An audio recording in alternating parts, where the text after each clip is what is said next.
12 trimestres consecutivos de prejuízos, a nova gestão dos Correios aprovou um plano de reestruturação para garantir liquidez e manter o papel da empresa como operadora nacional de logística. Repórter Matheus Dias mais uma vez aqui com a gente. Afinal, como é que vai funcionar esse plano, Matheus?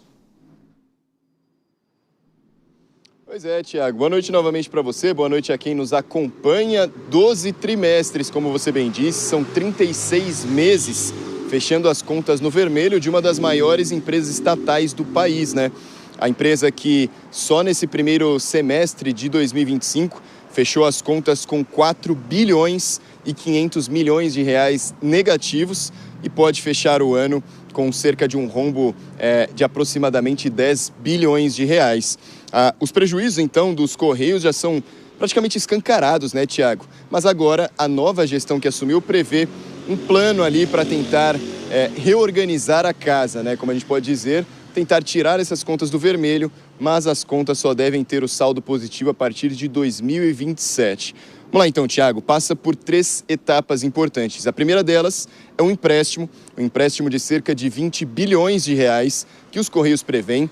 Esse empréstimo, inclusive, que foi aprovado, né, seria de uma certa forma garantido pelo Tesouro Nacional e seria feito com vários bancos ao mesmo tempo, seria dividido ali os valores para tentar fazer acordos ali para reduzir a questão dos juros nesses empréstimos. O segundo ponto é a venda de imóveis dos Correios. São muitos imóveis, então venda de parte desses imóveis que na conta da organização pretende arrecadar mais 1,5 bilhão. E por fim, a demissão de funcionários. Aos dados então, Tiago, a gente vê que, segundo o relatório divulgado pela companhia, das 10 mil unidades dos Correios ao redor do Brasil, cerca de 82% representam déficit nas contas.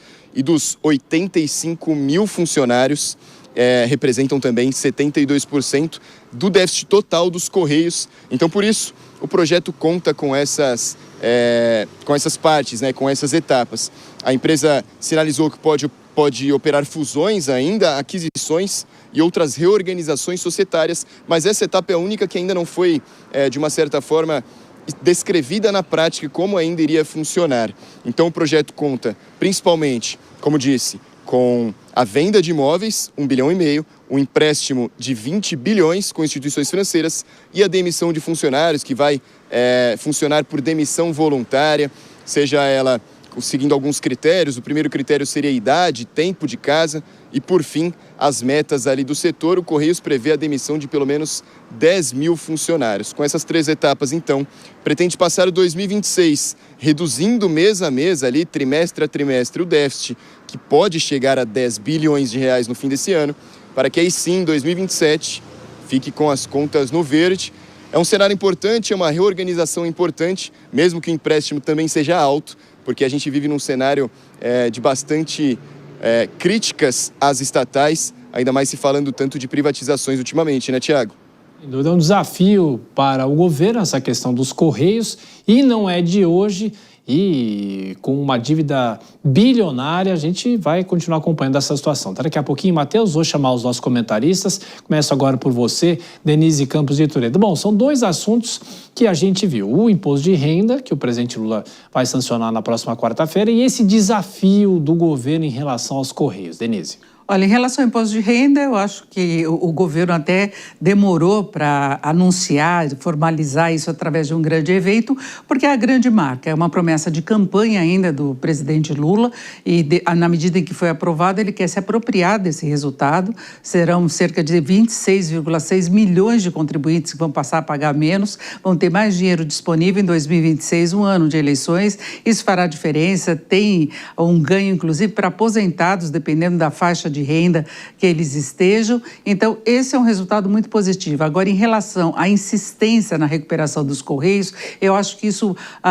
remete a todo um histórico que já houve de governos anteriores do PT, de déficits das estatais. Isso vem se repetindo agora também. E no caso dos Correios, é preciso ver se eles recuperam a capacidade de concorrência, de se estabelecer no mercado, que tem hoje uma concorrência muito maior. Se fala da questão da taxa das blusinhas, mas são as plataformas de e-commerce que conseguem substituir muitos serviços dos Correios. Eles perderam competitividade e agora esse empréstimo vai ter que ter aval do governo. Se eles não obtiverem os resultados esperados em termos de ajuste das finanças, as contas recaem novamente para o Tesouro e, consequentemente, distribuição para os contribuintes. Então, eu acho que, de um lado, o governo avança numa promessa que é importante. Seria importante, inclusive, que ele conseguisse corrigir a tabela de imposto de renda de uma faixa maior ainda, pegando a classe média, que está anos e anos aí sem qualquer correção. Isso é um aumento disfarçado de carga tributária, mas já vai ser um resultado muito importante esse reforço de poder de compra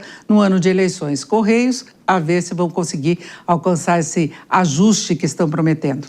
Ô Kobayashi, será que esse ajuste vai ser suficiente para resolver esse rombo dos Correios? Porque a saída para muita gente, que não é a característica desse governo, seria a própria privatização, né? Mas isso não vai acontecer. Pois é, não vai acontecer, até porque os Correios também têm a sua finalidade social, né, Tiago? Que em alguns postos de atendimento devem, de fato, sustentar um prejuízo justamente para alcançar a finalidade de comunicação, de acesso, capilaridade e até mesmo em algumas situações de tragédias. A gente se lembra recentemente, aí, há pouco mais de um ano, da situação no Rio Grande do Sul, em que os Correios foram um importante instrumento, mas que ainda assim não justifica o déficit gigantesco na faixa dos bilhões. Esses 20 bilhões, que serão injetados agora por empréstimo nos Correios, são mais do que suficientes para, de alguma maneira, ajudar, mas não basta. O dinheiro sozinho não faz milagre, é preciso ter boa gestão, boa administração, pessoas técnicas, com currículo, com história, com experiência em gestão para, de fato, alavancar a gestão e tirar os Correios dessa situação em que está, para, de alguma maneira, dar saúde financeira e tornar o negócio, ainda que com viés social, também sustentável. É o mínimo que se espera de uma estatal do tamanho da história dos Correios. Saúde financeira de uma empresa como os Correios, mas saúde financeira também do governo, porque quando se discutiu o imposto de renda, teve todo aquele debate de como se fazer essa compensação. Dora. Vamos aos dois assuntos. Essa questão das estatais, isso não se resume aos Correios, né? Correio é o exemplo mais escandaloso. Agora, em outubro, saiu um dado que as estatais administradas pelo governo Lula acumularam, já acumulam um déficit de 18 bilhões de reais. Isso parece até pouquinho, né? Porque a gente fala em empréstimo de 20 bilhões, assim, com a maior facilidade, mas é uma enormidade, isso é perda para o contribuinte, porque ali as estatais, o governo Lula tem aquela filosofia de que estatal é para uso político, e isso foi muito ajudado por uma decisão do então ministro do Supremo e hoje ministro da Justiça, Ricardo Lewandowski, que suspendeu um trecho da lei das estatais que proibia esse aparelhamento, e aí permitiu realmente a volta desse aparelhamento. E isso, nesse governo, com esse tipo de pensamento, não tem jeito. Vai ficar assim mesmo, vai ser rombo atrás de rombo, e quem paga já sabe, né? Quem paga é todo mundo, é o contribuinte. No caso do imposto de renda, é isso, o governo é uma promessa de campanha, é uma proposta do governo, portanto, o governo tem todo o direito e tem toda a prerrogativa de faturar essa sanção na quarta-feira, um dia bem escolhido, no meio da semana, quando há congresso cheio e tudo, é exatamente para fazer uma cerimônia para dar mais visibilidade, porque já houve essa visibilidade quando da aprovação, e agora com essa cerimônia estendida até o último dia do prazo final para a sanção, é que o governo aproveita e faz digamos assim, esse ato de comunicação.